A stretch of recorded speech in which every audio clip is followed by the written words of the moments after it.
Good morning, good afternoon, good evening. Day 17, so Proverbs 17. Hi, my name is Wanjiko Murigi, counseling psychologist. We are going through or marching into March with the book of Proverbs, where we are looking at chapter by chapter based on the day and what it says about narcissistic partners, abusive, toxic. We've put them all, but then the major one is narcissistic partners. So I said narcissism is a personality disorder. And the topics keep getting interesting. Did you know Proverbs has all these things about narcissism? Were you aware? Or do you think, like we have said, because someone is in an abusive relationship, what they feel is that they're supposed to just stay there and keep praying for their partner? He said. There's a reason as to why God said God hates divorce, but He doesn't hate the divorcee. And also, we are permitted to divorce because of certain things that we shall look at later into the future. When I was reading Proverbs 17, some things or some verses, the interesting bit is when you read. And then, because I've been reading it for many months, and I would pick out things about narcissism. But then now, because it is extremely intentional to do this, you're like, and I've read this before. It's never resonated, like it's never come in. So please, as we are going through the book of Proverbs, also read the book for yourself and ask the Holy Spirit to open these things up to you and be open to understanding. Don't think you're going cuckoos. No. They're actually there. So Proverbs 17, are you ready for it? What it says, some things I'm going to paraphrase based on what I have read and my understanding. So one of the things that I have seen about narcissistic partners is that we all agreed that first, they are wicked, toxic, abusive, narcissistic, and every other person who does not do good to their partner falls under this category, and not a one-off, but it's their thing. So, well, we have agreed that they fall under category of wicked people. So, a wicked person or a wicked human being partner, it doesn't have to be a he, it can also be a she, as we have seen, is going to listen to deceitful lips and is going to pay attention to lies that are spoken, because also they are liars, right? When you read this, when you haven't been in these shoes, it may sound like it's something that is very far-fetched. But someone who's narcissistic, honestly speaking, it is difficult for you to believe what they say, because truth and lie are like this, intertwined, and their lie is repeated so much that it becomes truth to them. It doesn't have to be truth to the rest of the people, but it's truth to them. And because their target is their partner, if you meet outside there with someone, because we have some people who are very evil, and especially their family, and if their family is supporting them, because also you find people who've come from homes where the personality is outright just narcissistic, abusive, toxic. It's their family. So this is not in their way of being nurtured. All of them behave like that. So you will find that you're married into male or female. We take an example of a husband who's married to a narcissistic personality wife, and the mom-in-law or the dad-in-law is going to come and say, this is an example. By the way, I saw John chatting up another lady, and they were looking so comfortable. The lady will not even try to come and understand or inquire of, I was told blah, blah, blah, or even investigate. For them, it becomes truth, because also we've said truth and lie are very intertwined to narcissistic personality persons. So they will come, and what will happen is you will be accused, you will be abused, you will be, let me use this term even if it is not there in the dictionary, toxified of wrath that you did not even invite to yourself. Another example, now this can be a lady who's married to a narcissistic family, and the husband is told a lie about a woman. And there's nothing as bad as if a husband is told that the wife is sleeping around. Like that one brings out jealousy. Like even Proverbs mentions about meeting, you can meet many other personalities, you can conquer, but jealousy from a husband, that is like putting hot coal on your laps, and it's gonna burn. So the husband has been told that your wife is sleeping around, or your husband spoke to your mother, your wife spoke to your mother in a very rude way. And instead of them finding out, or instead of them even taking into account, what kind of a woman did I marry? Is she someone who can easily speak ill to someone? Is she the kind of person to withdraw? What would have pushed them to speak to my parents in a certain way if it is truth? Instead of them investigating or picking truth or trying to search out truth, what they will do is react to the lie. And this is why we're saying, because they are liars, they listen to lies.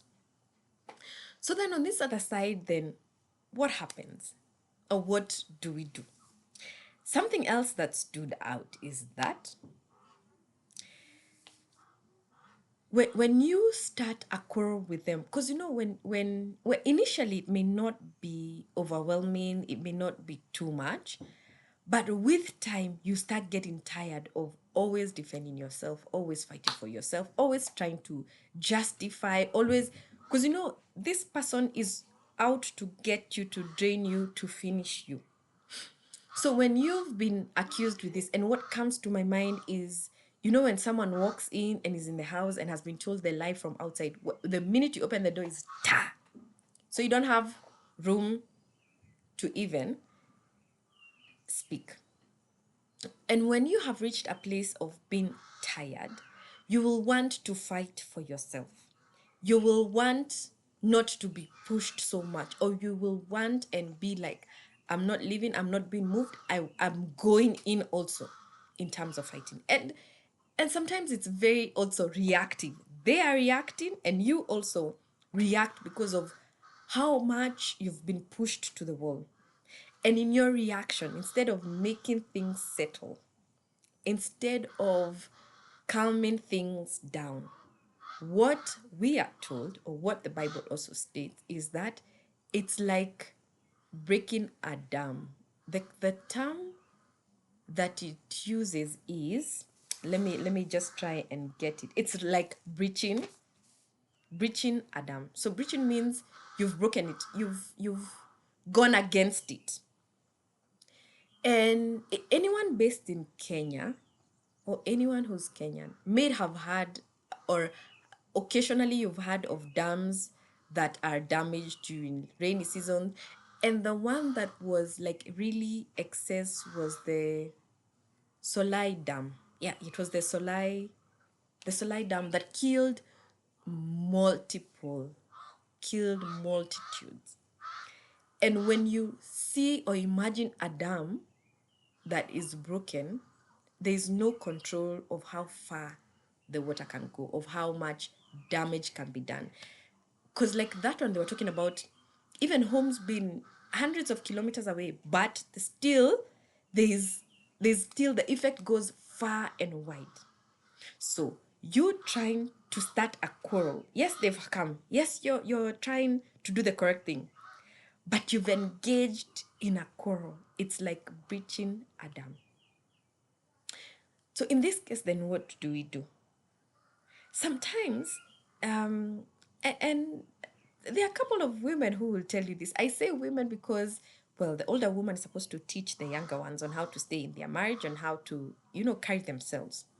They will tell you, act like a fool. be like a fool. And here you're like, for how long will I be?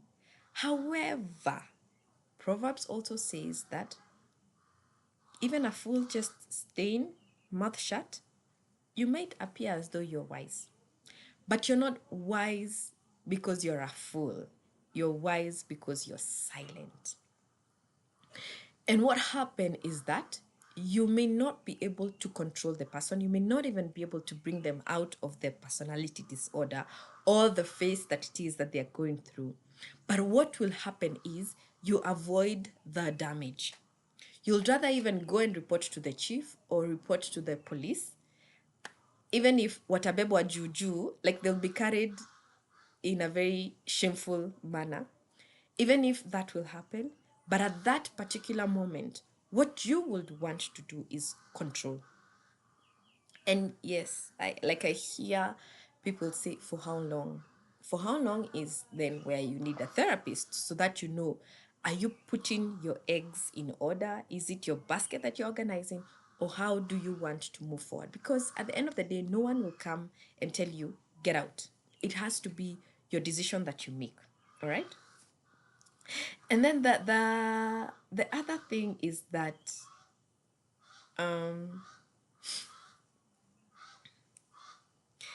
because sometimes I pause because it may sound controversial in some cases and to some people, but word is truth and word is living. So when you love yourself or when you love another person, you will cover multiple or you will cover their weaknesses. So this we will not say the other person, but for yourself. Because you've calmed down, cover, shield yourself from too much chaos or too much breaching of the dam.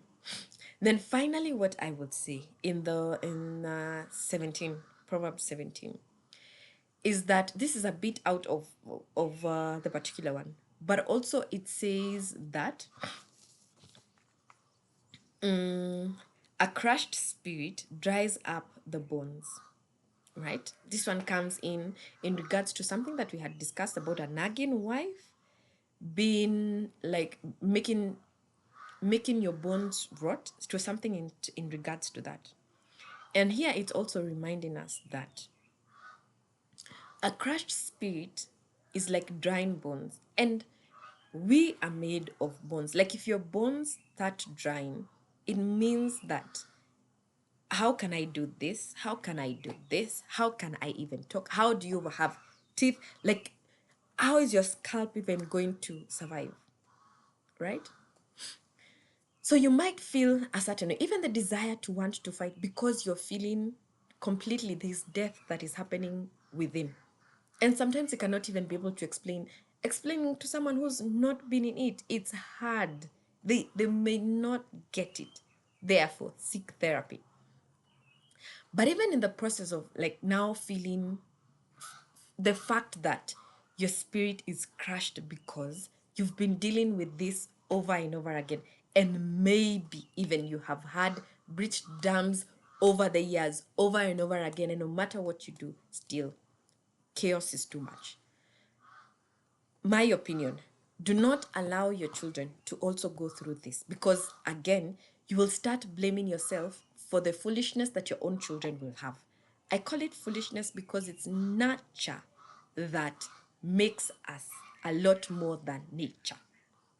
Nurture meaning they're in this toxic environment day in, day out. They are seeing what dad is doing, they're seeing what mom is doing, they're seeing how dad is reacting, they're seeing how mom is reacting.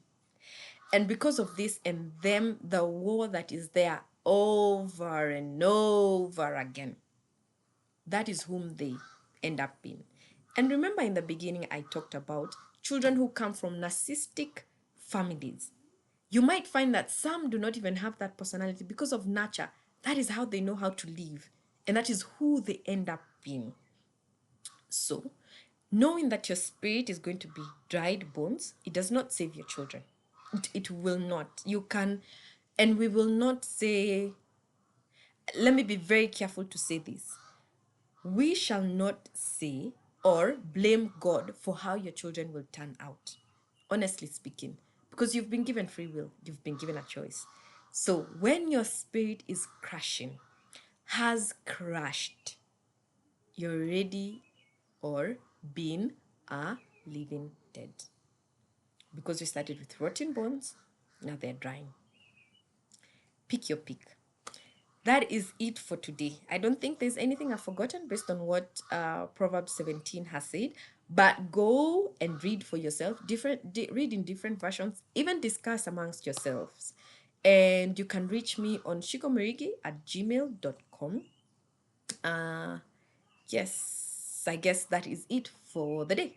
So anytime you think about starting a quarrel with these personalities, with these people, think of Adam and how much damage can go into it.